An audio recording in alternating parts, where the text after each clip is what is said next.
છે નવું ગૌશાળાનું સ્ટાર્ટઅપ કર્યું છે. પહેલા આપણે ગૌશાળામાં જ આટો મારી લઈએ. ઓકે.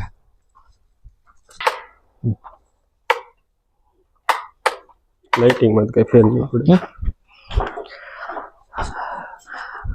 દર્શનભાઈ, આપણે કેટલા પ્રકારની ગાયો છે અને ગાયના દૂધ છાણનો ઉપયોગ શું કરીએ છીએ દર્શક મિત્રોને જણાવો. અત્યારે મારી પાસે ટોટલ અહીંયા 5, 2 ઘરે છે અને નાના મોટા વાછડીઓ થઈને 13 જેટલા ઢોર છે. અને દૂધનો ઉપયોગ અત્યારે આપણે શું કરી રહ્યા છીએ? દૂધનું આપણે ટોટલ ઘી જ બનાવીએ છીએ. ઓકે. ઘી અને છાશ જે બધી છે એ ગામની અંદર જ સેલ કરી દઈએ. ઓકે છે. ભવિષ્યમાં એવું કોઈ પ્લાનિંગ છે કે જે આપણે પાઉચ પેકિંગ કે બોટલિંગ પેકિંગમાં કરીને સિટીમાં કે નજીકના તાલુકા લેવલે પહોંચાડવાનું? એની પ્રોસેસ અત્યારે ચાલુ જ છે. હું 1.5 લીટર અને લીટરની અંદર પેકિંગ કરવાનું થોડુંક ટ્રાય કરું છું કે બેસ્ટ ક્વોલિટી છાશ આપણે ઓછા રેટની અંદર સેલ આઉટ કરી શકીએ.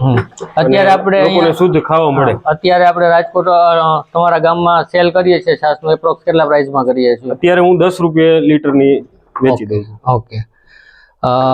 અને જે ગૌમૂત્ર અને છાણ ને જે કઈ છે એનો તમે શું ઉપયોગ કરો છો? એનો અત્યારે તો ટોટલ હું મારી ખેતીમાં જ ઉપયોગ કરી લઉં છું. ઓકે. એટલે ભવિષ્યમાં આપણે ખાતરનો પ્લાન્ટ કરી શકીએ કારણ કે આપણી પાસે ખાતરનું પ્રોડક્શન વધારે છે.